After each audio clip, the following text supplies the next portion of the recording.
What's up, guys? Welcome back to the Iron Edge. Very excited for this week's guest, Joey Szatmary. Coach Joe, what's up, man? How are you? Thanks for coming on. Good, man. How are you? Long time. I mean, obviously we talk over social media here and there, but it's good to be on and get to catch up. Yeah, no, things are good. Like we were saying just off air, just dad life, figuring that stuff out and getting it all going. Yeah, no, definitely.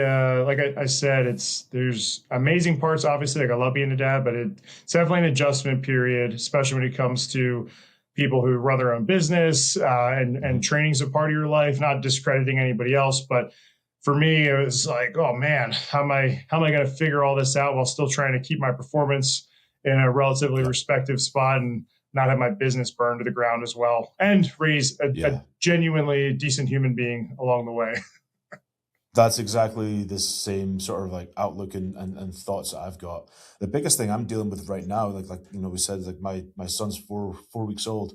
The hardest part of it for me is that I can't really do much. Mhm. Like if he's crying and stuff like that, sure, I can hold him. But like if he wants to feed, then we're still doing all breastfeeding. We're not using many bottles here, like once a day, maybe. But I'm like, well, sorry, buddy, I can't help you there. And it's sort of like a helpless feeling. It's sort of weird. Yeah, no, it definitely was a struggle for me as well because even I was talking to my wife, we're having a second one due in August, and we're kind of trying to use what we've learned from the past. And this time, I think we're going to do shifts where before every time she was up, I'd get up, but then I'd be kind of sitting there Mm. wanting to help, and there's not much I can do. But kind of a funny story. At one point, I remember my son, like I was sitting there like shirtless, and he started like going for my nipple, and I was like, "Whoa, whoa, whoa, what's going on here?" And then, he's like fascinated with it, and I was like, "Brother, I cannot provide you any of the milk of the gods, so I'm Yep. failing you." That's exactly the same thing. I'm like, okay, he's definitely one. He's ready Yeah, to eat. So yeah, here you go. yeah. That's awesome, Um, though. all right, let's dive in. First question I got for you, sort of deep. Who's Joy today? Not like the athlete. Not who's Joy.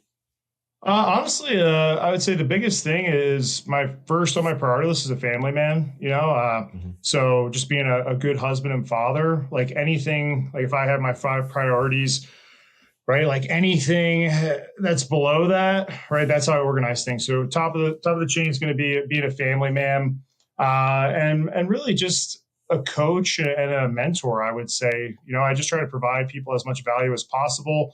Obviously, I do that through strength training and fitness, but that really isn't my identity. I would say, like, Mhm. I was literally on a podcast yesterday, and I said, obviously strength training will always be a part of my life, but I'm also like, I don't know, there could be a point, where I get down the road and I'm like, maybe I just want to change things up. I'm not sure, and I'm not saying that's what's going to happen, but there have definitely been evolutions where I tied my identity strongly to certain, Mhm. whether it was like strongman or something with strength training. But at this point, man, like I just train for life. And like I said, everything falls under being a good husband and father, trying to grow my family as best as I can and sticking to my morals and values. And just helping, I do a lot of coaching with either younger kids or even some more like 50 plus community. And Mhm. I've been really enjoying that. And also, I don't like saying disabled, but more like adaptive athletes. Like I got a Yeah. guy coming over today who's paralyzed from the waist down, and it's stuff like that. I don't think people really see much on social media. I don't really like put that up, not for any specific reason, but I'm dabbling in different clientele, different projects, and really just on my journey of just self growth and development over time. Yeah. Yeah. No, I totally get it, and that's like it's. I feel as we age, it's like there's like you said, like there's different parts of life, there's different like sort of phases, and like what defines us throughout our life as it progresses changes, and evolves, and it's something that's I feel as a productive member of society, like we need to almost like figure out, how does that definition work, if that makes sense. Yeah, for sure. I think at the end of the day, we want to feel loved, we want to provide value, and we want to be fulfilled. So it's like if you can kind of check off those three marks, in some aspect, or even if it's like you have a 9 to 5 grind, it's a great job, it's stable. I'm not knocking that at all, but I do encourage people to find something they are passionate about on the side.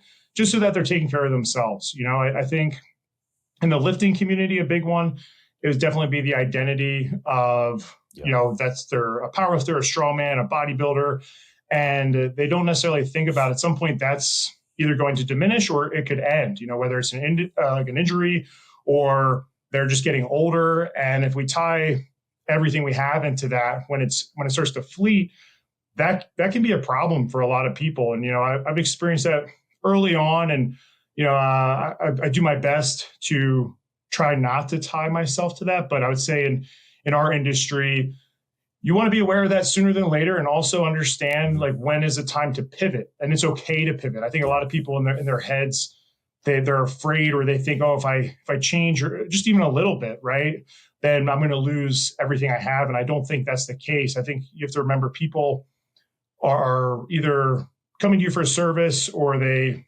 like you for you, not Mhm. necessarily the fact that, you're this world class athlete or this person at your job. Obviously, those are great. But at the same time, if I'm pivoting, which I have been a bit, it's kind of weird. Like some of it's actually growing even more, than it has been in the past, where maybe I was a little bit more niche down, and now I'm kind of expanding a little bit because it fits my lifestyle and where I'm at currently. So it's interesting, but I think, yeah, definitely knowing when that time is, and pre-planning ahead what you're going to do when that time arrives is definitely great for a lot of people listening to this.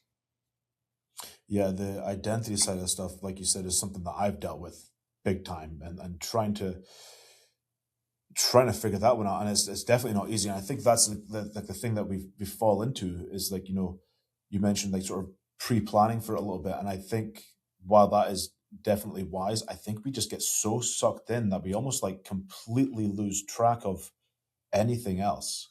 Um, Especially when it's like you mentioned, like, oh, if I don't compete or I don't, finish X placing at this competition, I'm worthless. That is a huge part of some of the issues with strength sports. And I'm curious as to where it came from, but I don't think we'll ever really know, if that makes any sense. Yeah, I mean, I guess this is like a bigger, broader statement, but I think a lot of it has to do with ego and pride, right? It's like Yeah. we want, to have these goals and fulfill these goals, and we put so much time and work and effort into it, that it does consume us. And I always try to make it clear, and it's not wrong or right. It's just knowing like what you're getting into. If you're going to do anything that's extreme, whether it's with work or with strength sports, extreme is not healthy, right? It's like Yeah. I do think there's definitely a lot of aspects that I would push people to do something extreme, because it's going to show you what you're capable Mhm. of. You're going to learn a lot of skills along the way. But I think you're also going to realize at some point you can't be all gas, no brakes. Either your body's going to break down psychologically or all the above.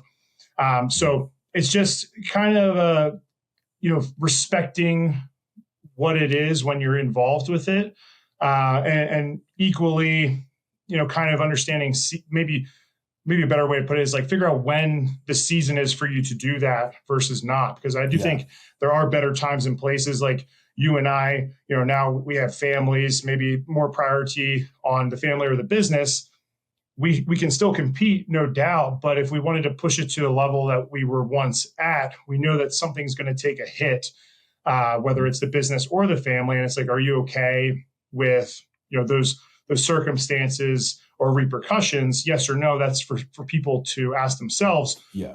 But I think self awareness is going to be really key in that aspect for sure. But yeah, I think really comes down to the ego. Like I face that a lot. Where even for me, it's like, yeah, I can be big and strong, but then I still like being athletic. So if I'm not Yeah. athletic, it pisses me off.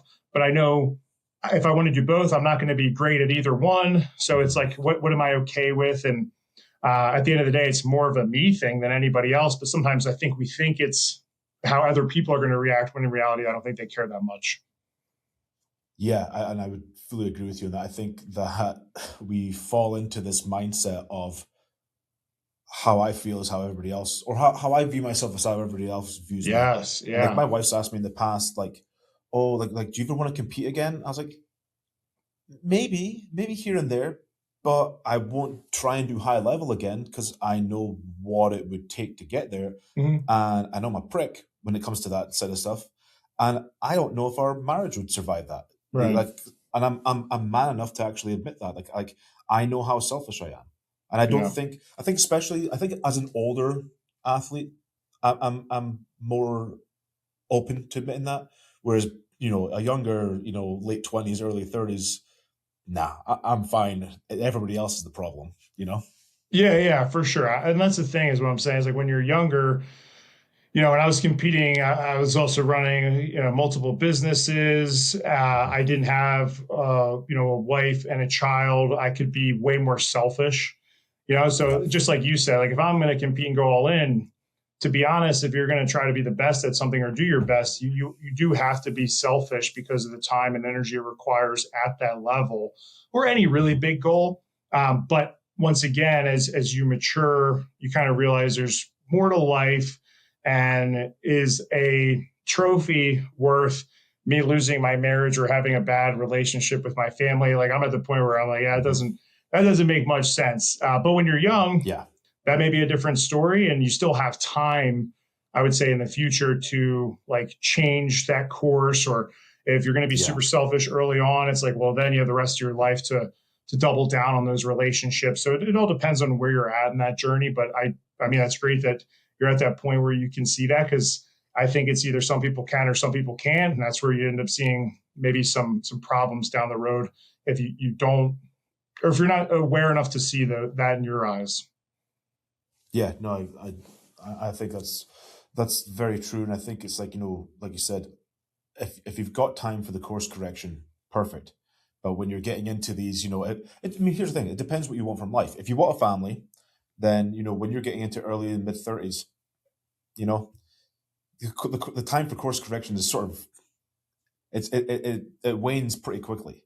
Right. Um, So, talking of multiple businesses, competing, and all that sort of stuff, obviously, you had the original gym, the Lions Mhm. Den. When did that start? What was the impetus for that, and all that sort of stuff? Yeah, so I opened the original Lions Den, I think it is mid or late 2016, and then I closed it in 2023.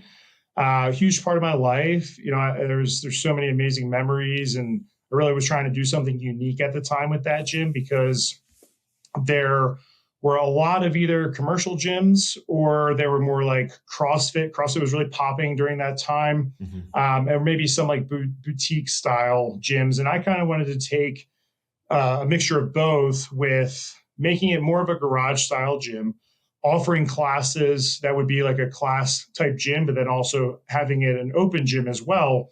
And what made it more unique was that we focused a lot more on strength training or strength and performance. And then we got into the strongman stuff. So at that time, there really weren't many known strongman gyms.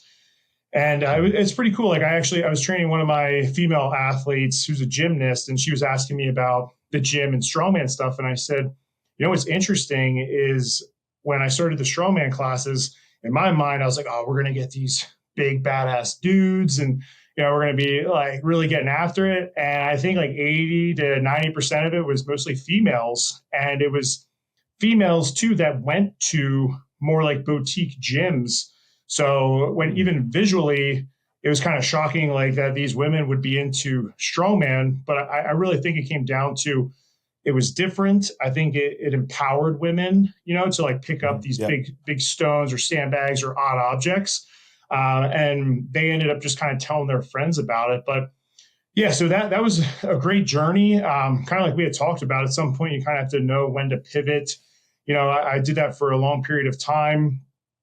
There were definitely pros and cons to it, and at that phase of my life, I kind of wanted a different chapter. So I was actually back and forth of switching my career at the time, and that's when I had to have actually a pretty serious conversation with my wife because I was literally in a recruiter's office thinking about joining the military, and we were about to sign some contracts. So before I did that, I talked to my wife and I was like, "Hey, where do we stand?" Or my wife now, but she wasn't at the time. Like, where do we Yeah. want to go with this relationship? Because I have a Hmm. feeling if I do this, I think that's going to take a huge toll on our relationship.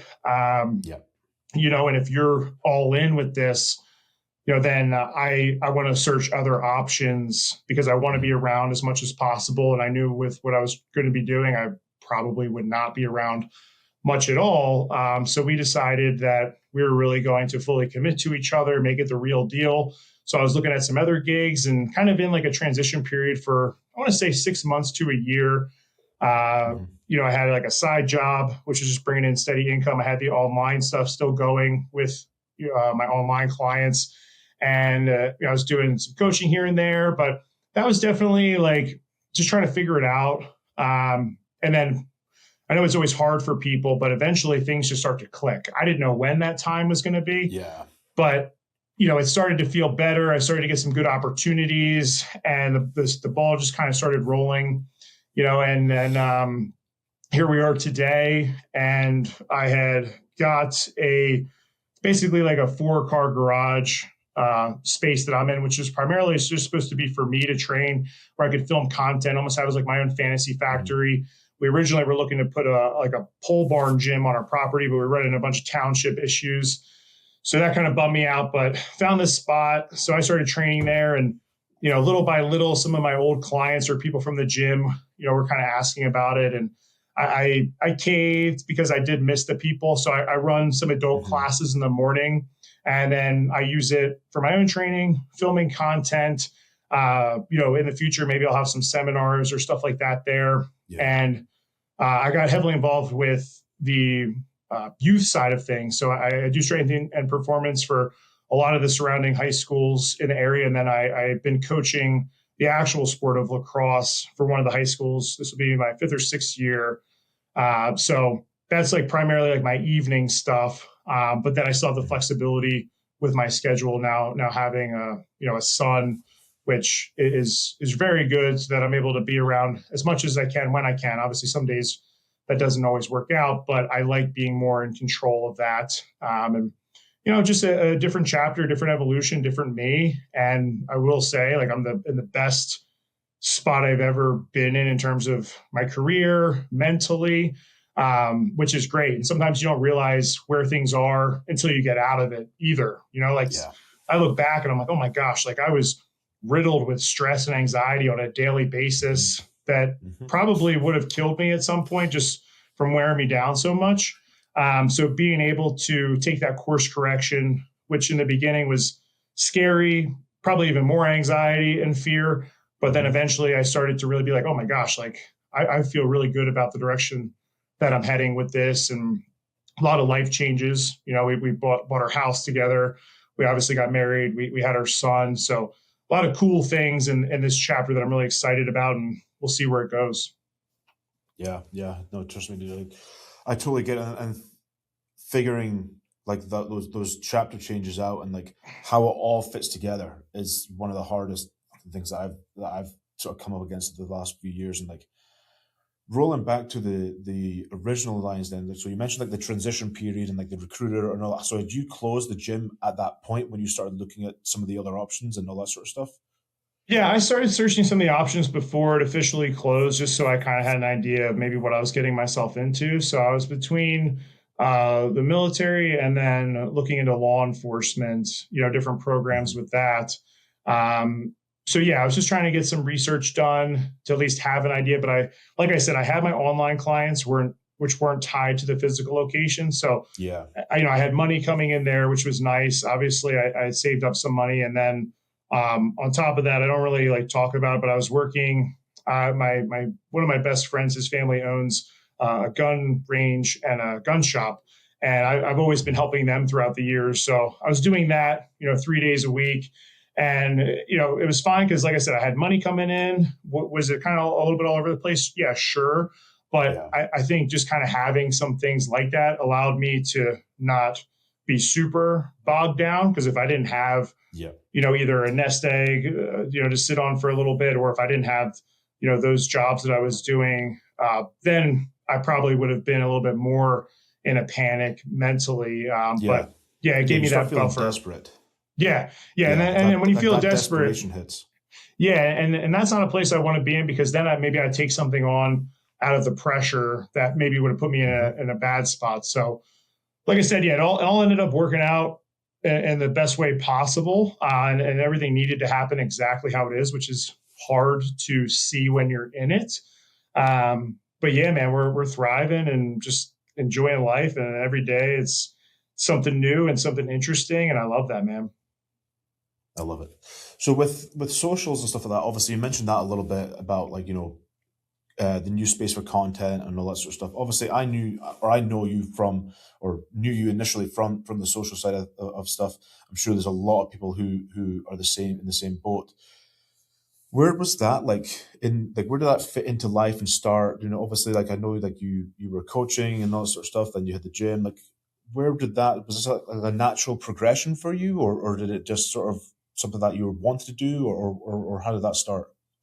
Yeah, so the social media one's interesting. So I've been making videos for over 10 years, and I had no plan of it growing the way that it did. Like training to me and doing content was more of like a training log or a way for me to see my progress. And I try to Mhm. relate it to almost like a modern day photo album. I don't think the kids Yeah. these days remember those, but for me, No. YouTube was a way for me to put my training so I can reflect, watch obviously my technique and stuff like that. But also in a funny way, I always hated when I ran into people who would talk about like what they accomplished. There's always like those football heroes who are like, oh yeah, I squatted the 500 pounds in the Mhm. weight room, and you don't know if it's true or not, or that it's not true. But I put my stuff Yeah. out there, so if at this point, if my kid wants to hear or see what I did, like it's out there. A lot of those memories with my friends, it's cool for me. Like some of these videos, or I'd say a lot of the videos I do are just for my pure enjoyment with people I want to work with, and Mhm. I have that memory forever on the internet. But yeah, the that stuff didn't really start to, I'd say, grow or become this idea in my brain that I wanted to grow it and potentially monetize it until probably when I opened the gym in like 2016, 2017. And I was putting out videos. They were getting a little bit of attraction. And then I started doing more collaborations and Mhm. trying to understand YouTube at that time. And that's what really started to push and grow. There's a guy who was involved with strongman, Brian Alsrew. He lived in Maryland. And I signed up for my first strongman competition. I saw him on YouTube. So I actually reached out and we became friends. And one of those first or second sessions, somehow YouTube popped up, and he had asked me if I would do an Olympic lifting tutorial because that's more what I was known for, I would say at that time. So I was kind of Yeah. more of an Olympic lifter, and I was transitioning into strongman. So he's like, my audience, is more strongman based, but I think they would get some benefit from an Olympic lifting tutorial. So I did that, and at that point, YouTube was a different ballgame than it is today. And I think I got over like 8 to 10,000 subscribers in like 2 days, which now Wow. I had like an audience going from Yeah. maybe I don't know, like anywhere from 200 to 500 at the time. I don't remember exactly. To then, boom, like now I have people who actually have eyes, and I can get feedback Mhm. on what they want to see. And from there, it was running the business as a brick and mortar, and then doing this online thing when I could on the side, and it started picking up and growing, and then I could monetize it in a couple of different ways. And I thought one of the interesting things as well was the more collaborations and videos I made, there were people coming to the gym who knew about the gym from YouTube, not even any of the Yeah. actual marketing I was doing in the actual location. So to me, that was pretty eye opening as like a marketing tool. Like if I'm just putting these videos out and somehow it's bringing me members, like Mhm. that's a great tool. Like I'm going to stop spending money on this advertising that I was doing or putting Yeah. as much effort into like those direct kind of marketing strategies and pump the videos out. And I would say my YouTube definitely peaked probably between like 2020 to 2021, 22 ish. Life got really busy, so I wasn't as consistent. And I will say, like YouTube for me, and even social media has never been the main priority. It's kind of like when I have Mhm. time, I'll post stuff, or if I'm something I'm really excited about, I'll put it out there, so I don't really necessarily feel that pressure. And it's also a different landscape now, so you kind of have to learn what tactics you want to do versus you don't want to do. And I always say to people, like it's one of those things that I'll always be making and putting out content, for as long as I can, because I do genuinely enjoy it. But I'm not Mhm. as concerned with my subscribers or my viewers like some other people are, where that's their sole, source of Yeah. income, The or driving job. force. Yeah.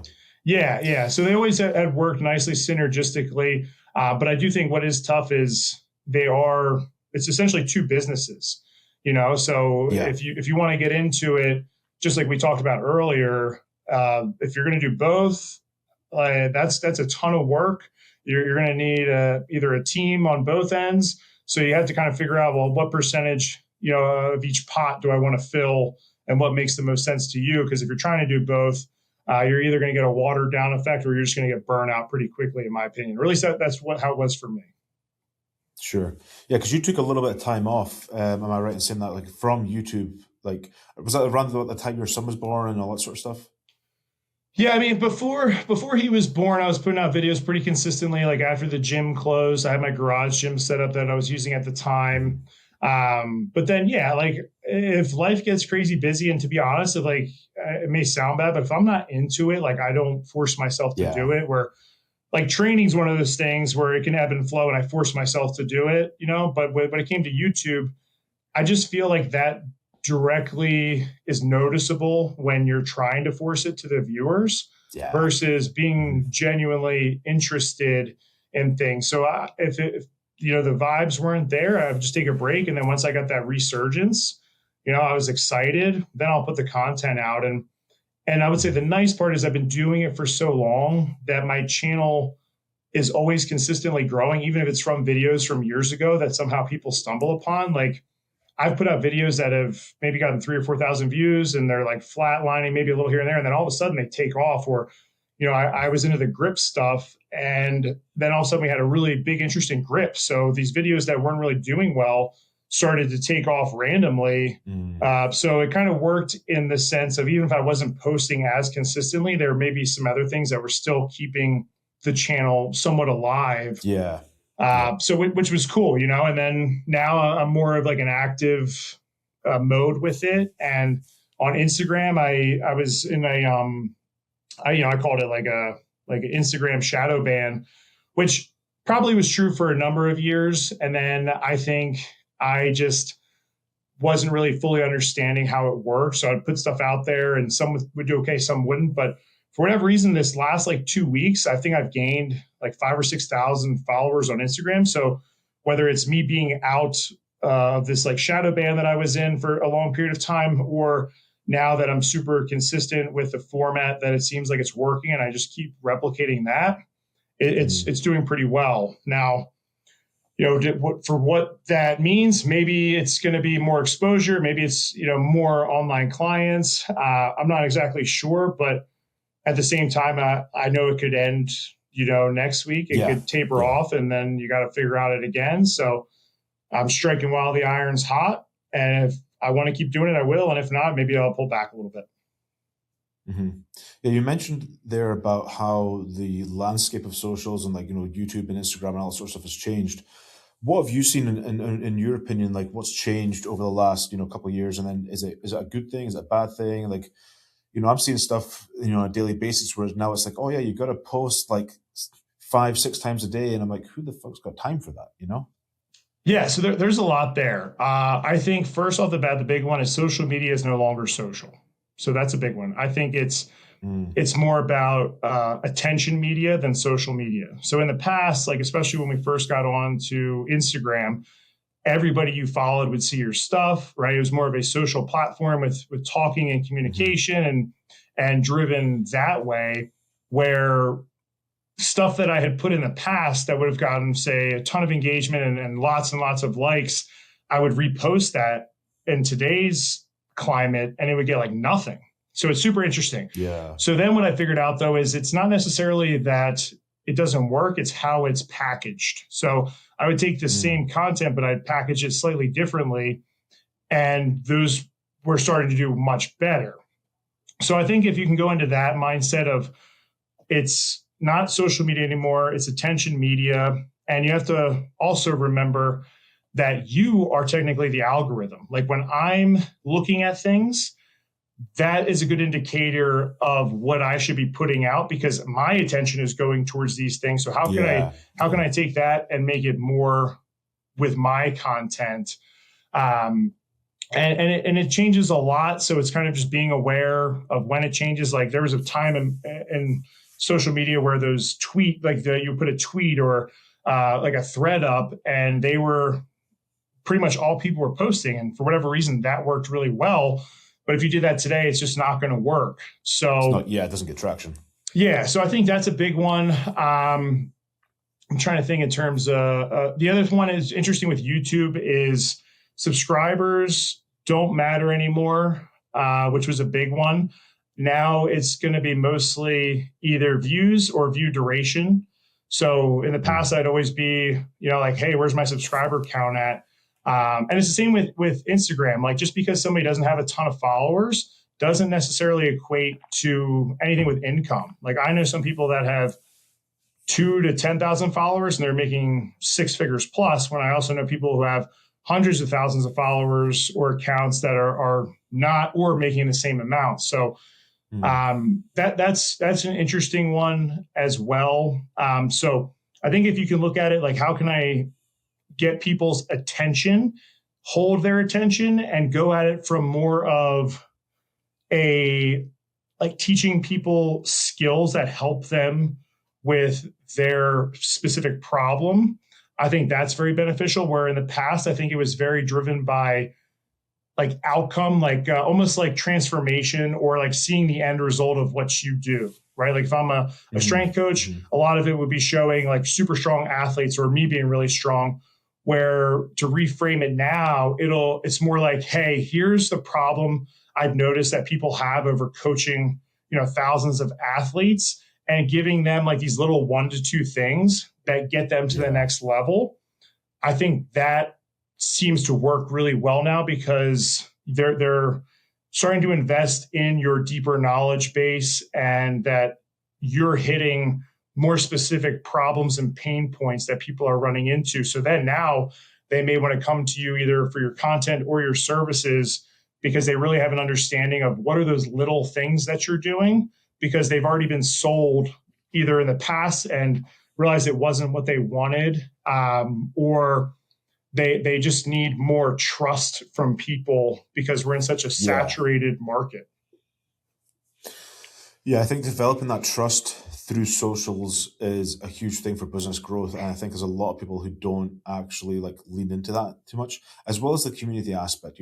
For me, being able to develop a community, or at least a community. I mean, obviously, it's changed so dramatically over the years, um, but some form of community as well as like free content, like free advice, free whatever. Like I feel there's a lot of people who they try to monetize and they try to put everything behind a paywall, and then they lose out overall because they're like, well, you're not giving me any value before you're asking me to pay for it, so why should I pay for this if I have no idea what you can provide is actually valuable.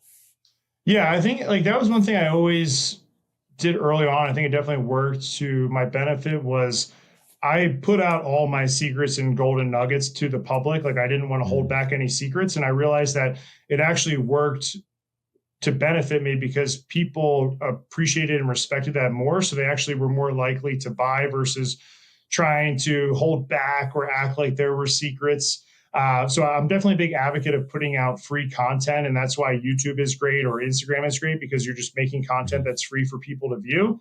And, that they're going to come to you no matter what, whether it's you're going to give them the same thing that was even in the video or maybe a little bit more, like more in depth and Yeah, custom tailored to them. I definitely think that there's a lot of value to doing that. And then, kind of to what you said earlier about the posting a ton, I do think that is a real thing, especially with the technology boom. Like we have AI, which is now a yeah, completely other beast. So it's one of those things where you can either fear it and be behind, or you can try to learn and understand it and leverage it to help you out with your coaching services or your business model in general across the board for any industry that you're in. So that's one of those things. Like I'm by no means a pro with it. I definitely have been dabbling more in it to see how it can help me. And honestly, one of the easiest things to do is pick any AI platform and just say, prompt it like, hey, how could this platform benefit me, and kind of give an overview of Mm. what you do and where you're at. And it'll spit out some ideas. Some maybe you've already thought about, some not at all. And it could be also beneficial in a way that you didn't think it would be beneficial, right? Maybe it's like from a structure and organizational, maybe it's a marketing, maybe it's Mm. they're like an assistant, that you'd have to pay. So Yeah, yeah, yeah, and I think in that regard, you're also saving so much money. Like a lot of the things that I would leverage AI for, I had to outsource or pay hundreds or thousands of dollars. So to me, it's kind of a no brainer selfishly, because I'm just saving money, and maybe it's giving me, like 70 to 80% of what I'm looking for, but I can keep getting better and better and refining that more and hmm more to get the exact answer to a problem that I'm having. But I do think that you need to be posting more consistently. I think that there's, once again, it's about attention, and it's such a saturated market. So I think one of the things I wasn't doing recently that was hurting me is I wasn't as consistent with the posts, where that would have worked in the past, posting every other day. Like they would just say, hey, put up yeah, 3 posts a week and be on your story. Very manageable. Where now it's like I have to post on my Instagram every single day and be active on my hmm story. Um, so it just comes down to like, do you want to play that game? And if you do, like, how far do you want to play? And I always say there's like infinite and finite games, and whichever game you're going to play, you just have to understand the rules. And if you understand the rules and you want to play, yeah. great. If not, then not the game for you. Find another game that you want to play. Mm. Yeah, I think that there's a lot of this misconception that everyone can make money on social media, and it's not. It's really not that simple. I think it's a case of like you have to truly provide something that's you maybe not completely unique, but unique to you and like your approach and all that sort of stuff. Um, because one person might buy into me and not buy into you, and vice versa. So it's like we could be putting the same thing out, but then there still has to be some form of uniqueness. Otherwise, it's just a diluted message all the time.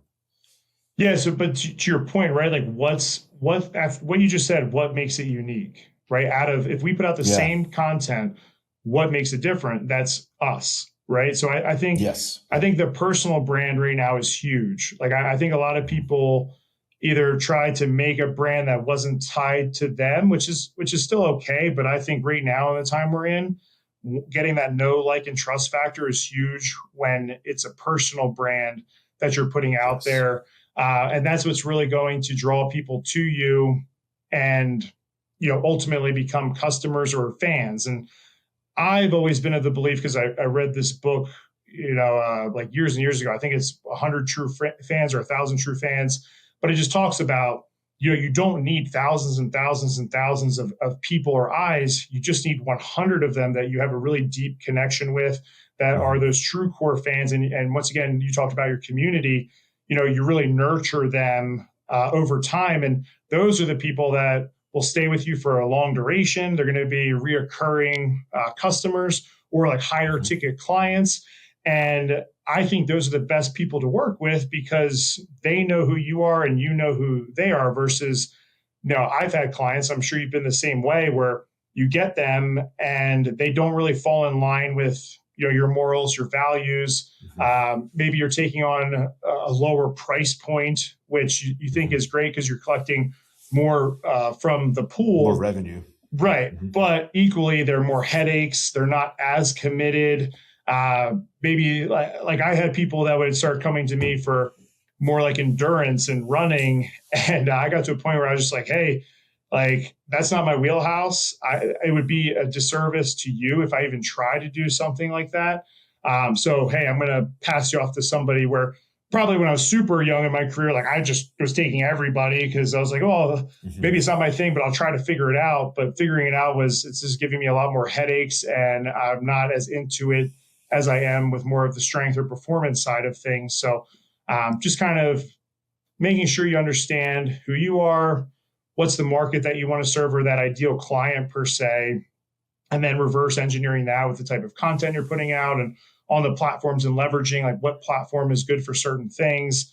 And then that's how I think you're going to start to grow on top of the consistency. And whenever you need to, make some changes of what's working, what's not working, you're just going to keep refining that process over and over again. Yeah, well, I mean, and to your credit, being in a position to say, what, this is not my wheelhouse. I don't think I can provide you the value or the results. You're going to get more trust by saying that, and then actually have a potential of revenue or a relationship with that person down the line if their goals change versus oh, I'm just going to force this issue and try to make it work and sort of screw it up and they're not going to get what they want, so they're going to be pissed off anyway. Yeah, 100%. That's your reputation now, like as a coach. Hmm. And, it just takes one or two people where it may take away 50 people, just because that 1-star review or something like that. So yeah, 100%. And I'm also the believer, like everybody can win, which I don't think is, maybe it's more common now, but in the past it was more selfish. People were afraid to work with other people, or they were afraid that Yeah. they were going to lose clients and stuff, where I don't even care. I kind of bought into that mentality when I had the gym, because there were other gyms around. So it's like, well, if I'm always afraid of this competition thing all the time, I'm never going to open a gym or, be able to see what I'm capable of. And at the end of the day, if you're just focused on yourself and doing a good job for you, like nothing else matters. Like tune everything else out, because people are ultimately going to make their decisions where they want to go, regardless of that. So I think kind of just having that open mindset of everybody can win. And also, if you get to the top where you're getting some success and you're just by yourself, like that kind of sucks too. Like I'd rather help my friends and we all kind of collaborate and work together, and then we are succeeding, and it's like, this is sick. Like when I do collabs, there's times where we're just sitting there having food and I'm like, yo, like this is our job. Like this is wild. Like Yeah. I get to hang out Yeah. with you guys and we're all benefiting from this. Like even if in the moment you feel like it's not, you don't ever know down the road. Like that's happened to me as well. Like some of these crazy career experiences for me were like 10 years later from a guy that I made a connection with 10 years ago. And Yeah. somehow I ended up being at the right place, the right time. And it's like, what? Well, if I never made that connection or didn't think of it that way, I would have never been given this opportunity. Yeah, talking of collabs and opportunities, I mean, you had a pretty awesome one last year where you started doing more collabs and work with Jocko, um, which is pretty fucking sick. How did that sort of manifest itself to being? Yeah. So that's like one of the ones I'm talking about. So the crazy story with that is, when I was just getting into strength training and wanting to be a coach, there was a guy who had garage gyms on YouTube. His name was Zach Evanesh. He was based out of Edison and Manasquan, New Jersey. So it's about an hour and a half for me. And he was one of like the early, pioneers of hardcore Oh yeah, garage yeah. style training. And Hmm. he became a mentor of mine. So I went out and I got certified, and we always were friends throughout the years and bouncing ideas back and forth. So fast forward to about 2 years ago, I'll never forget. It was Easter. Zach had hit me up and he said, "Hey man, I got a guy who reached out and he wants some training for his daughter. His daughter, she was 9 at the time, and she actually was born with a brain tumor. She's a miracle, and essentially she had loss of function on her left side with her leg and her hand." And he's like, they were just tired of this physical therapy going round and round in circles. Hmm. Nothing was helping. And he was just like, you know what? I want to try strength training. What do I have to lose at this point? And now being a father, I understand like this guy just wants to do anything he Oh yeah. can to just help his daughter. So Zach, I remember, was like, I know you don't really train young kids, it's not your thing, but maybe just consider this. So of course I get on a phone call with the dad, and the crazy part is he lived like 15 minutes from where I lived. And I didn't really Hmm. know much about him per se at the time. So we're shooting, back and forth, and I ended up going over to his house, which was even super weirder because he had a house in the development that I grew up in. So I'm like driving back, like, Oh shit. back to like where all the streets I knew. Like I used to Mm. play at the park right here, and I meet his daughter. She's an absolute sweetheart. And it was one of those things where it's like, I know just being a coach in her life will be very beneficial for her confidence and just general strength training, especially as she's going to get older. And if there's anything we can do to help with the improvement of, the repercussions of the brain tumor, I'm all ears, so, and I'll try everything I can. So anyway, needless to say, he is the president of Jocko Fuel, the company. So, I go in and I'm training her, and then I start training his son and his parents. I write a program for him. So I'm basically working with this whole family now.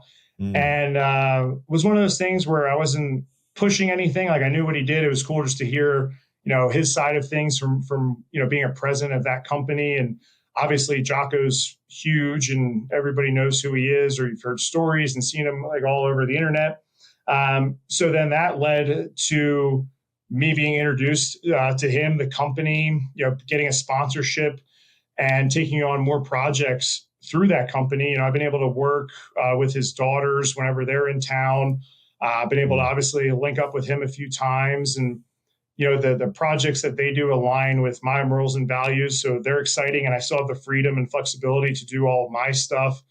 So it's just been overall a great experience, and it's one of those things where if I didn't know Zach and Zach trusted me in my expertise, like he wouldn't have put my name out there and just happened to work with the distance. Like one of those crazy things where you're like, I never would have thought that the president of this company lives 15 minutes in the Yeah. basically development that I grew up in. Like, what are the chances?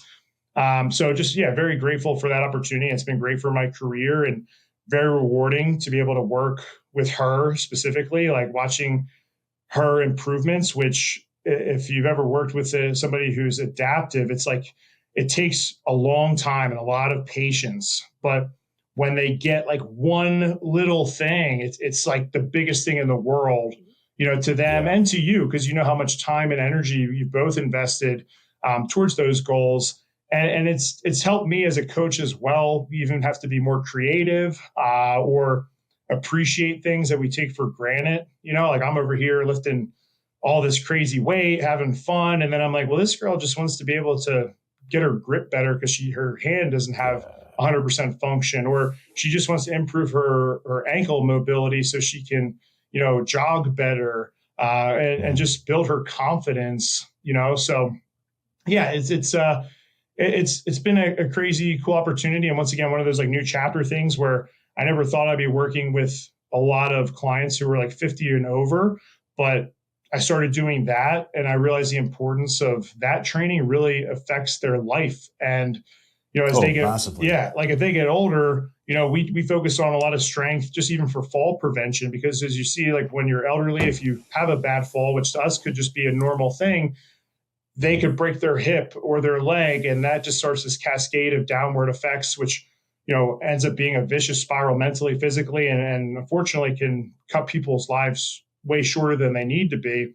So yeah, it's just it's interesting. It's like I got into it with like, oh, I want to work with these badass, best of the Hmm. best athletes, and and not to say that I still work with those people, and I appreciate it for that, but I have a whole other appreciation for the other side of it. And I think at the end of the day, it's just helped me become so much better as a coach and providing value and service to the people I work with, because now I have way more tools in the toolbox, to pull from. Like I got a kid coming over today at 3:45. He's paralyzed from the waist down, so it's like that's a new challenge for me, but I know how rewarding it's going to be for this, younger 20-some-year-old kid who, Hmm. had an injury and now he's paralyzed, but we can get after it and make the best of the situation, and I can be a part of that. Like, hell yeah, dude, let's go. Yeah, that's been the cool thing, like, with the, sort of uptick in adaptive, like strongman, for instance. Like, just being around it. And it's like, I mean, we've got a couple of athletes, that I work with that are adaptive, and there's times where I'm like, how the fuck did you do that? Like, Yeah. it doesn't compute in my head, and I'm like, that's insane. And it's just like, oh shit, if they can find a way, pretty much anyone can find a way to achieve whatever goal it is that they're setting out for. Yeah, 100%. I look at it too, like almost like they don't think of, like they're just like, this is just the cards I was dealt, Yes. and like working with them, it's just like, okay, here's where we're at. Like, what are we going to do about it? And their Hmm. drive. is inspiring for me. Or yeah, when I'm like having a bad day or complaining about this, I'm like, just shut up, dude. Like, like you Yeah, got yeah. these clients that look up and appreciate you. And, I think for us, it could always be worse. Always, just have that gratitude of, what we have. But yeah, Mhm. I just appreciate they have like another level of drive and determination, which is it's infectious. No, it definitely is. I want to roll back a little bit. When we were talking previously, you said about how with training, like you can force yourself in, and you sort of, you can make it happen, and all that sort of stuff. And obviously, it takes a hell of a lot of discipline to do that, and sort of force yourself into that. Where did that sort of develop for you? Um, was that just something that came naturally with training? Was it something, through a learned experience, or where did that sort of like just go and do the fucking work come for you? Yeah, I think for me, like it started off at a young age where I wasn't, I would say, like a gifted athlete. My parents didn't Hmm. play sports, so I wasn't raised in a sports household of, compared to my other friends where their dads either played high school up to pro sports. So they were pushing them from a young age. And, my Yeah. parents, I will say, like, I do give them credit where they just wanted me to do the things I enjoyed and do the best that I could in whatever that was. Like it's even Hmm. funny. Like my parents didn't understand sports, so like they would always be freaking out, whether it was good or bad, on the sideline. And sometimes I'd be embarrassed. I'd be like, "That's not like you shouldn't be cheering for that." But equally, it Yeah. was like I'd almost rather have that than I've seen the other relationships that kids have built with their parents, where they either built resentment or they clashed heads all the Hmm. time, or it was the parent trying to live vicariously through the Vicariously kid. through. Yeah. Yeah. So I was blessed in that nature with my parents in that regard. But the first thing I really got involved in was martial arts, and I had a neighbor who owned a karate studio, which was probably about like 35 minutes away from where we lived. But I started that at a young age, going 3 to 5 times per week, and that taught me a lot of discipline and just seeing things through, right? With like these belt progressions and wanting to Yeah. get better at skills. And I do remember like we always across the room, they had like integrity, honesty, discipline. Like they had all Hmm. these words and they were like the core principles.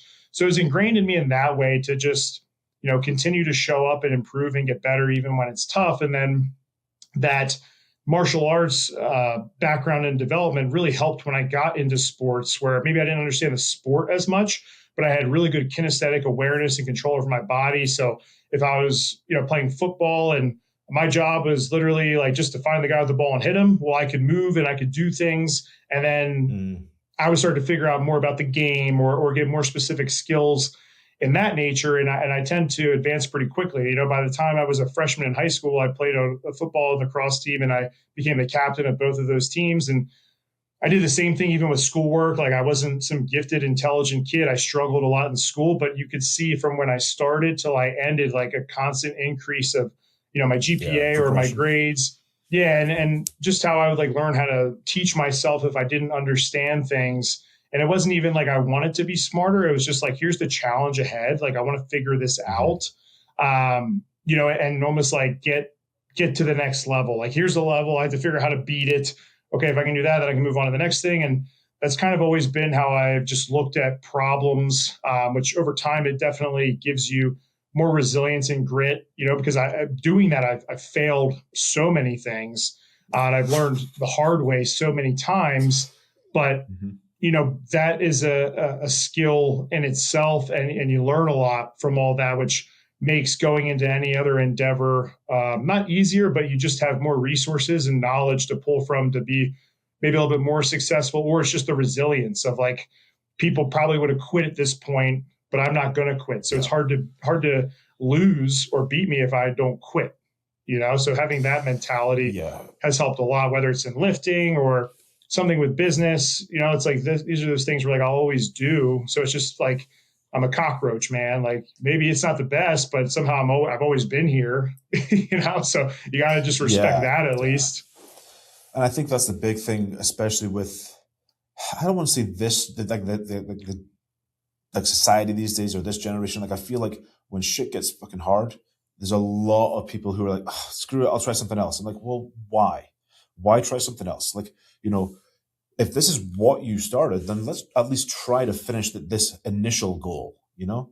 Um, Whether it's work, you know, business, training, like sort of like dive in a little bit and you know suffer. And I think that's part of it, like, you know, where at least for myself, like training taught me that suffering. And I think that's why, again, like yourself, it's like I don't mind eating shit, you know. Like I was talking to one of my buddies a couple of weeks ago, and we were talking about how, like, you know, outlook to training's different these days. And we are like, you know, dude, if you told me, like, when we were competing, like if you told me that I had to eat, you know, 4 ounces of dog shit with every single meal, and I would progress, like, okay, I guess I'm doing it, you Yeah. know? Yeah, no, for sure. And it's funny too. Like I definitely noticed that. And I would say in the last several years, I've noticed it more with a lot of the high schoolers that I coach. And Mm, I I know that it's nuance. You know, I think there's a societal portion of it. I also think a big one is parenting. Like I've picked up, and this is just from the kids I've worked with. Like they're not as close to their parents, or their parents aren't as involved. You know, mm, and it creates more room for either entitlement attitude or not wanting to push hard because they are not getting that resistance from either society or the parents. So being a coach, like that's where I can step in and provide some of that resistance. Like I call it, like we'll do some sessions with the high schoolers. I just want to say this is grunt work.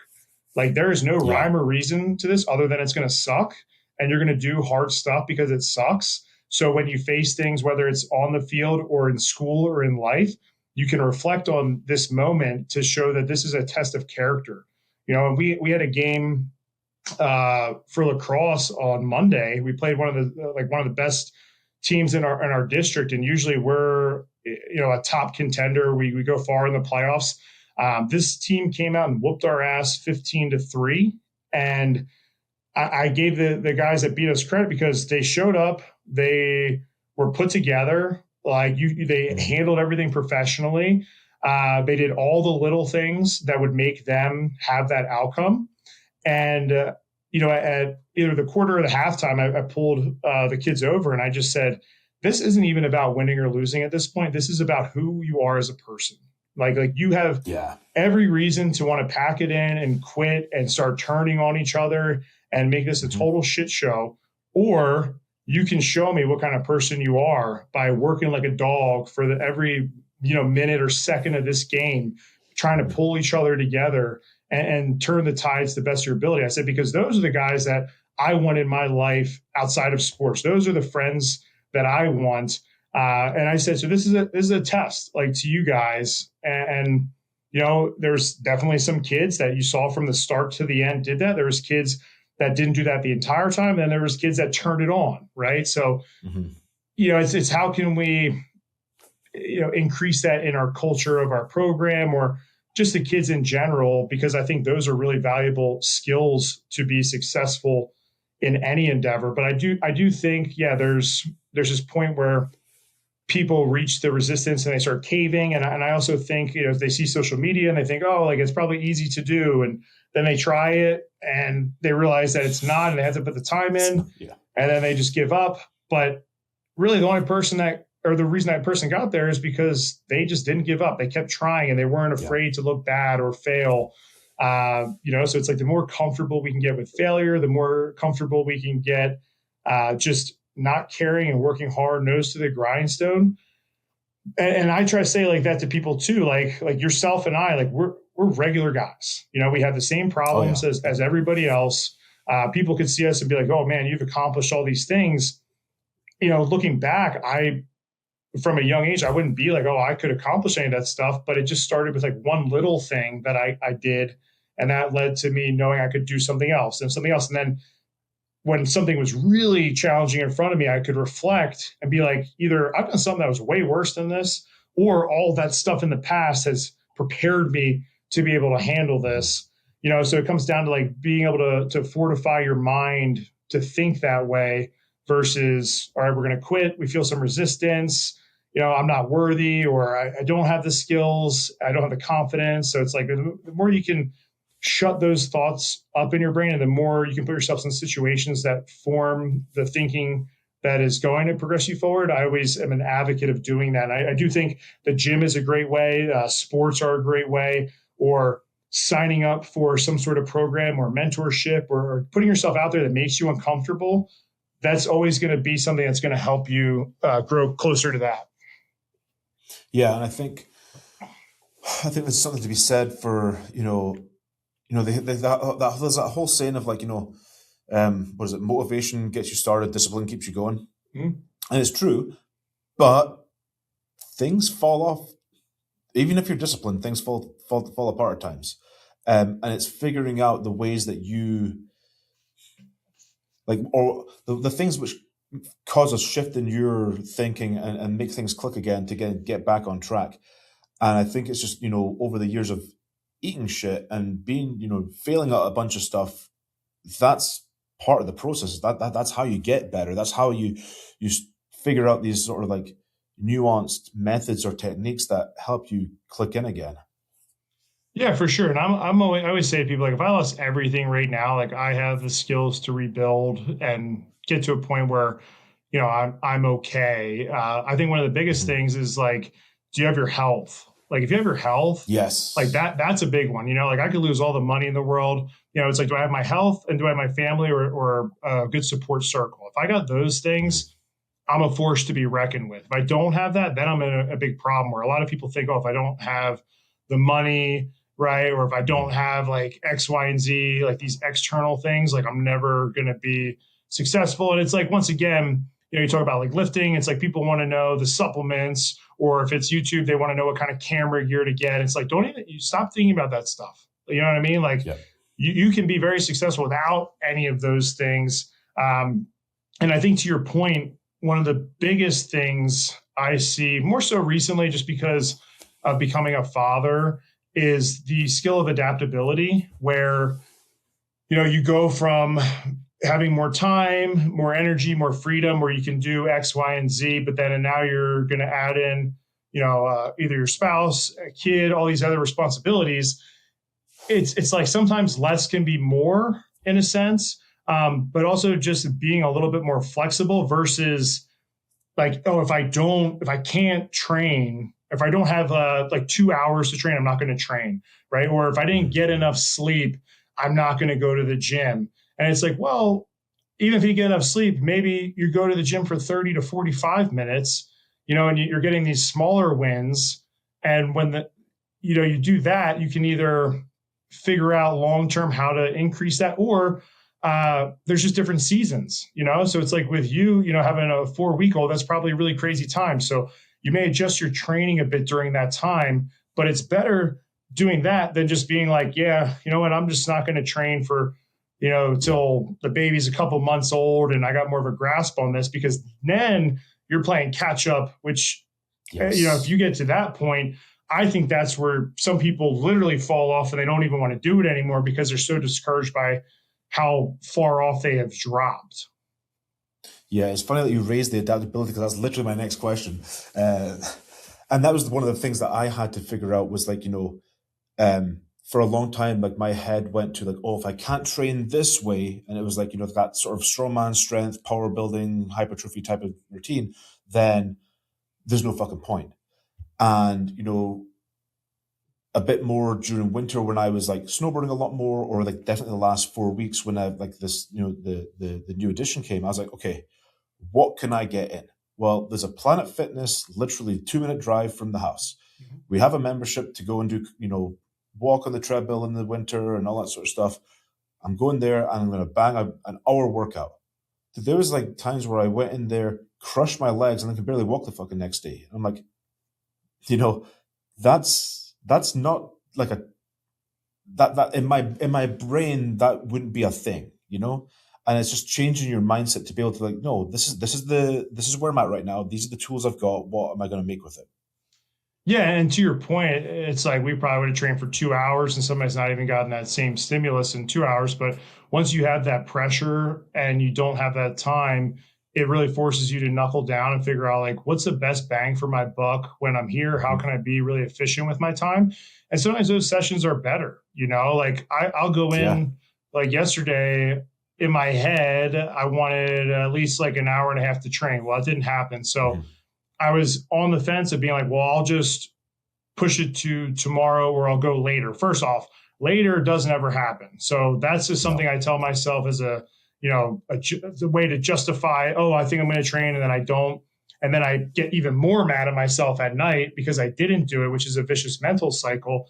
But anyway, I get to the gym. I literally put 40 minutes on the clock. I use 10 of that to Mhm. warm up. And then I have 30 minutes of just rotating and moving. And guess what? If I felt good, it's better than not doing it. I'm Yeah. proud that I did it, and that builds momentum. And it also teaches you a lot of the stuff that we think we need, we don't need. Like even Mhm. my gym, it's a very basic setup. I mean, I love it like more than most things.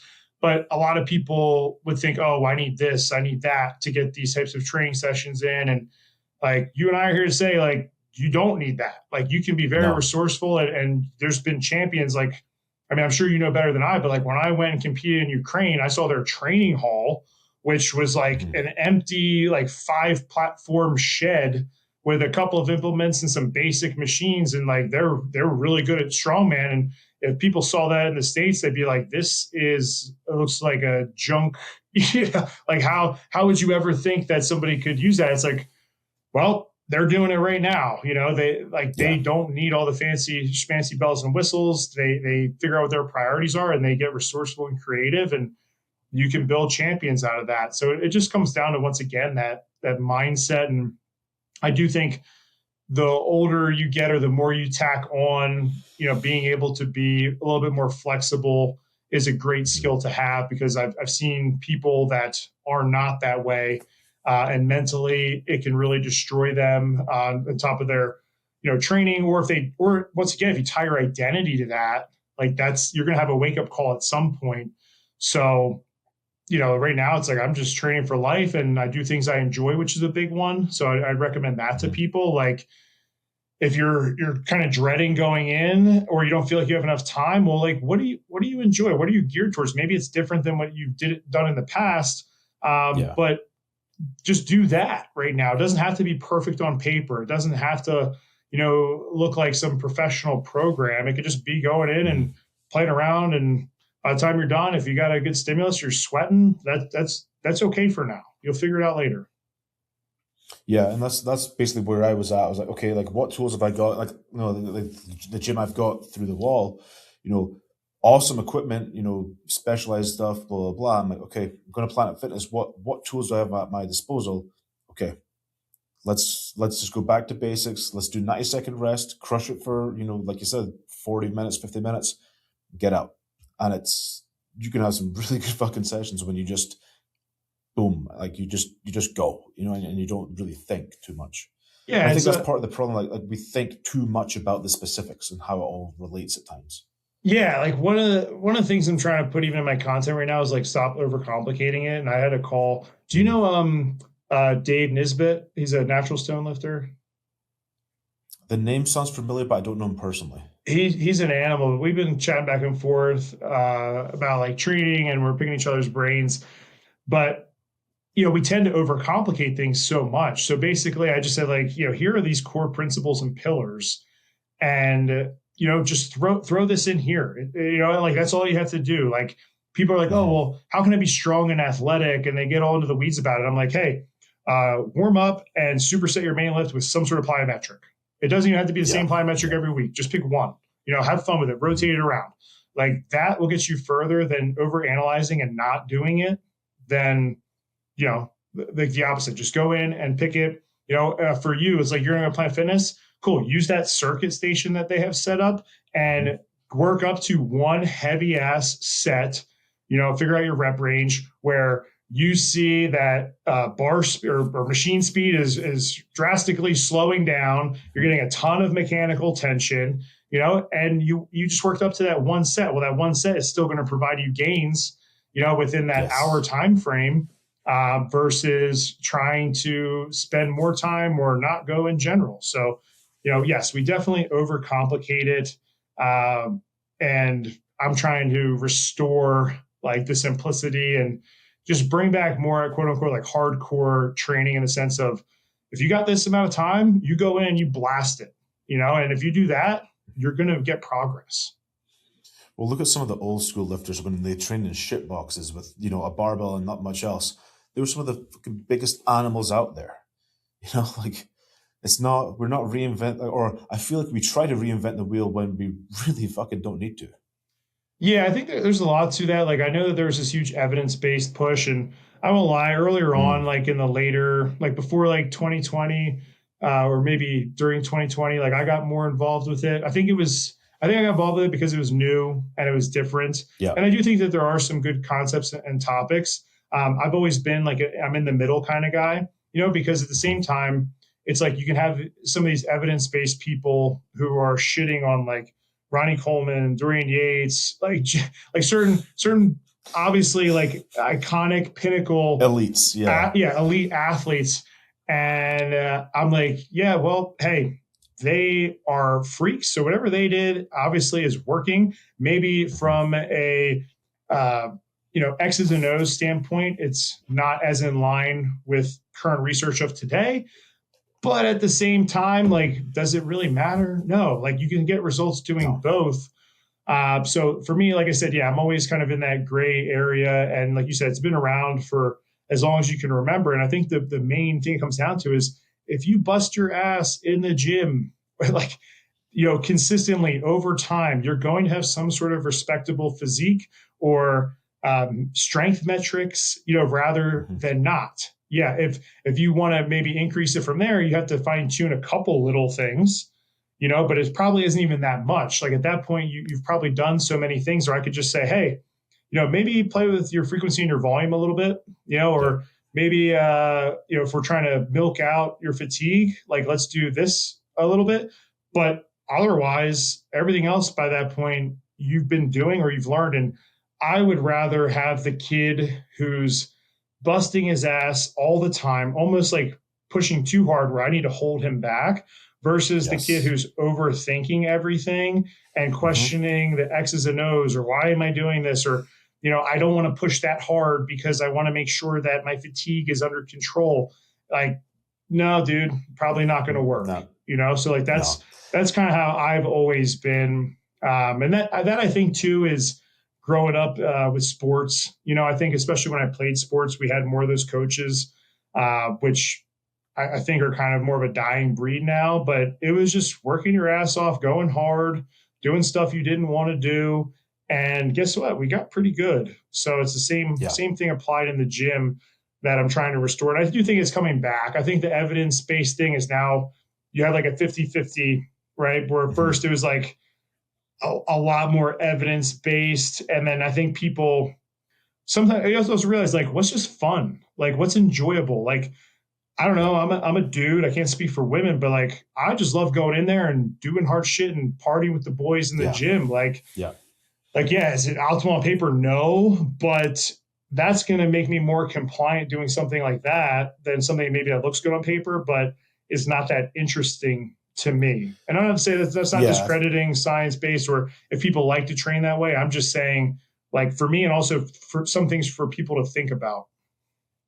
Yeah. I think for me, it's like, I I'm probably the same as you, where it's like, yep, there's certain things make sense here, certain things make sense there, but there's a sort of sadistic part of me that like wants to go in and just completely fucking half kill myself, and that's enjoyable to me. And I think it comes back to like with anything in life, if you just have sustained effort over time and really put effort in, not just like, oh, I'm going to the gym, but like, fuck, put that effort in, then you're going to see progress with no matter what it is, whether it's training, business, or relationships or whatever. Yeah, for sure. Like, I mean, you could say on paper, you don't need to do back off or drop sets, or, like maybe it's not the best to throw in some bicep curls at the end of this, but at the end of the day, like, I really enjoy that. I like that. I like feeling a Yeah. pump. I like feeling the burn. So, yeah, maybe not optimal on paper. Maybe I'm accruing a little bit more fatigue. I'll take that hit because long term, that's better for me mentally, and it's going to keep me in the gym more often than not. So yeah, definitely have that same kind of sadistic mentality. And the thing too is like as you get older, you can find different ways to do it. Like maybe it's not Yeah. how we did it when we were younger because we just can't, or that Mhm. would really mess us up. But there are still other ways that we can still kind of get that same feeling. And that's kind of where more like that wisdom comes into play. Because I feel like if we take that away, like that probably wouldn't be the best for us. So we just have to figure out like what's a different way that we can do Mhm. that. That's going to keep us showing up for sure. Yeah, no, I fully agree. Rounding back to fatherhood, like obviously, when child comes out and you have a kid, in front of you, like I feel like there's an instant priority shift, and at least that was like, you're standing there looking at your child, and it's like, holy shit, everything changes in that split second. And then, like you said, you're trying to adapt to it all, you're trying to balance it all, the shift in priorities, changes in mindset. Like for a new father, because I'm sort of being selfish here and taking some advice from you here, from a new father perspective, or advice for a new father, what's your biggest advice for success? I mean, whatever that looks like, because I think it's different for everybody. Yeah, I mean, listen, I'm only a year and a half in, so I can only tell you how I think about it. And obviously, there's other people that have way more kids, way older, been doing this longer than Yeah. I've, and I'm sure I'm going to have so many ups and downs. I think the biggest thing for me is to be present, be exactly where my Mhm. feet are. Um, yeah, I think and I actually thought this yesterday when I was driving. I was like, being a parent isn't a job; it's a duty. And I don't know if anybody's ever said that, and that's why I thought it. But I like saying it that way because if you think it's a job, that automatically changes the way your brain thinks about being a parent and in a job like Mm. manner. But if you think it's a duty, it's your obligation, right? It's your purpose, it's your mission, and I think that holds more positive weight or more impactful weight when you say it that way. But my biggest thing is just being present. Take it day by day. I try not to think too far in the future. I don't try to dwell on the past. I'm sure I've made decisions, that I don't know if they were good or bad. I won't know that, but I Hmm. can if I question those, that's not doing me any service or favors. And at the same time, as you know, life goes by really fast, and if you're caught up in thoughts that are with work or other things, and not being present in the moment with your child or your spouse, I feel like we would regret that long term, Hmm. So whenever even if it's 20 minutes, right? Like before I got on this call, I got home a little earlier from the gym and I just wanted to hang out with my son. He's sitting in a chair, I'm feeding him some breakfast, we're laughing, we're giggling, and I'm focused completely on him, right? And then when I come Yeah. to work, I'm in work where I can't try to do both. Like I truly can't. I really struggle with that. And I also feel like it's not giving the best service to, my son if I'm super distracted when, he Yeah. deserves that quality time. So, for new parents, just understand like you're not going to have the answers. Obviously, there's tons of books out there, but those books may work, may not work, and it's going to be very There's so many of situational. them. It's like it's almost too many. Yeah, and it's overwhelming, right? Every book's going to say something Hmm. different. So at the end of the day, you either have to take what you like, discard what you don't, and also Hmm. it's just like training. Or people can say Yeah. this, but as you've coached for so long, you realize that's not how it works in the gym. So anecdotally, you're going to know what's best based on your relationship with your child and how you've operated, how you were parented. Like take all those things into Hmm. consideration. Um, but yeah, I just try to enjoy it as much as I can because it's already going so fast. And even though during the day it feels like a long time, or especially like when you're early on, it's nuts. But even like where you're at right now, like my wife and I will talk about the stage you're at, and we don't really remember it. Like, and it's Yeah. almost like we know there were sleepless nights. We know it was crazy. We know we were probably kind of bickering at each other because we were so sleep deprived, but our Hmm. brain doesn't even think about those things really. Like it's crazy how that Yeah. happens, and then it's like that, boom, and before you know it, kid's going to be a couple years old. Then they're going to be, growing up into a teenager. And then by the time you're basically 18, it's rare that you get to spend anywhere near as much time as you do right now. Like from now until basically 18 is going to be the most time you're ever going to get to spend Yeah. with that child. So, I think just having that in the back of your head kind of may change how you react to things, how, you're spending time. And listen, there can always be more money to be made. There can always Hmm. be these other things. As long as you got a roof over your head and, you're doing okay. I, I, I think that's a good place to be, because equally, I don't know what I struggle with, and you're probably the same way, is the work and balance with being a dad. It's like equally we have to work really hard to provide our family with the life that they want and deserve. Uh, but then we're away from them, so it's Yeah. like I know from being a kid, like that's hard. You don't understand it because you're a kid. You're like, well, why isn't a mom and dad around? But it's like, Yeah. well, we Hmm. have to be for you to have the things and do the things that once again you deserve or we want for you.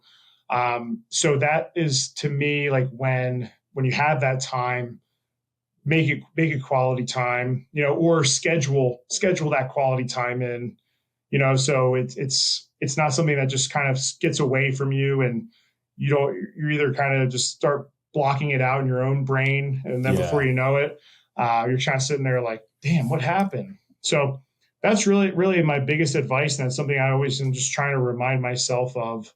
um, because at the end of the day, like I said, that's my number one priority, and maybe it's not for everybody, but I think quality time is, you're never going to regret quality time you have with your friends and your family, and just be as present as humanly possible, and laugh off the small stuff. Like just like some of that Yeah. shit doesn't matter. Oh, It's easy to get caught up in it. It's easy to get frustrated, especially when they're young. But in the reality, like they have no idea. Like they're just no, exactly. being, Yeah. yeah, yeah. So Well, that it's like that's you change a diaper, and then 5 minutes later, I'm like, you're wet again. Like, fucking seriously? Like, whatever. Okay, cool, buddy. Like, whatever. Yeah, yeah. Or like So fucking what? you'll be frustrated, but then your kid does something that's hilarious, and you can't help but just start Yeah. like cracking up or smiling, and you're like, brother, you're really throwing me for an emotional roller coaster right now, Yeah. And it's one of those things. Like now I'm at the phase where I hate leaving them, but it's like Mm. certain things I know I have to do. But I'm at the point where my son will walk up to the door, and then dad's driving away, and I just see him staring at me, and you're like, don't cry, don't cry. Dude, that's And rough. but it's also like you have that moment where you're like, oh, I just want to break, and then you get the break, but then Yeah. you're like, Yeah. I just want to be back home. And I don't think that'll ever go away. So it's just learning that that's just how it's going to be. And once again, capitalize on the time you got, and then when you're not with them, be as productive as possible, because that Yes. that Yeah. time, like if you're going to spend time away from your family, it better damn be worth it, in my opinion. No, I fully agree with you completely. All right, to wrap it up, two questions. First off, one standard that you absolutely refuse to lower in your life. One standard that I refuse to lower in my life, I mean, I guess from like a training perspective, it's like I can't lower basically my health and training, due to life circumstances. Like I think that's a huge one, and I think that's one that especially parents start to put to the wayside, and they may think that it's selfish. But in reality, like you taking that time for yourself is only going to make you a better person for your work, for your family. So I think that's like a standard that I definitely like have to keep. um, and kind of just like practicing what you preach. Like I don't want to put out content or information, or even when it comes to stuff like about being a parent, like that I don't live that life. That's a big one. Yeah. And then what you say? You said you need two, right? Two Nope, just one. or just Just one? Oh, one. okay. Just one. There you go. There's So that, one. two questions. So that was the first one. And it's funny because you mentioned this earlier about learning things the hard way. One thing that like you learned the hard way and advice for others with regards to that. Uh, we can keep it training specific. Don't, yeah, because I got a lot of other things I learned the hard way. That's for Yeah, me sure. too. When it comes to training, don't skip out on the little things, especially uh, multi-directional movements. Taking time to do those little things that even if you're super strong, it seems like a waste of time. But Hmm. ultimately, those are the things that have caught up to me. And I can't say 100% that they caused injuries, but I definitely don't think that it helped in preventing injuries by neglecting those. So try to move in different movement patterns. Don't just think sagittal or up and down. Move in Hmm. multi directions. Try to move as much as you can in athletic movement patterns. I know that's a catchphrase, but you know what I'm saying. Like when I say that, because you're not going to regret that, especially as you age, and it's one of the fastest things that's going to be taken from you. And it's very frustrating when you then have to start retraining that or those patterns because you just neglected them. Like we took it for you Yeah. take it for granted when you're young or you're an athlete, but once it's gone, man, it's super frustrating. And then we talked about it earlier. I got caught in that mindset of like, oh well, I'm just not going to do it. But all that's doing is compounding and creating a problem later down the road. Where now I'm trying to do a lot more of that. And it's not fancy, it's not sexy, like it's not very impressive, but that's what's going to keep me around longer and healthier Yeah. and able to play with my kids. Like I hate when it takes me a while to get down on the ground or my knees are killing me or my shoulders, and it's like I get embarrassed. So it's like I Yeah. don't I don't want to be that kind of a person as I get older. So I if anybody's listening to this, like keep that stuff in there because it matters a lot. Yeah. No, that's something that for me, like with all the miles on my body, I'm like, okay, dude, like you have to, figure out some of these issues, get them taken care of, because you don't want to be that dad that can't get up and down off the ground easy and can't, run around and yada yada yada. Yeah, I mean, like you're out snowboarding. Like I'd be terrified to go snowboarding, dude. I'm like in Oh, my I just brain. fucking send it. Well, that's the thing. In my brain, I'm like, oh, dude, I snowboard. Like I'll crush it.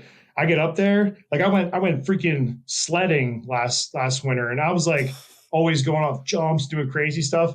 I get Hmm. up there, dude. I got the like the big black tube, which they go pretty damn fast, and all of a sudden Oh I get yeah. that weird feeling in my stomach, and I'm like, what the fuck is happening right now? Like I'm not nervous. Like these aren't nerves. And I was like, just do it. So I go, and I hit a jump, but I was like, yeah, that could have been bad. Like if I landed a bad way, or Hmm. so definitely keep those things in there. You're going to be very very grateful.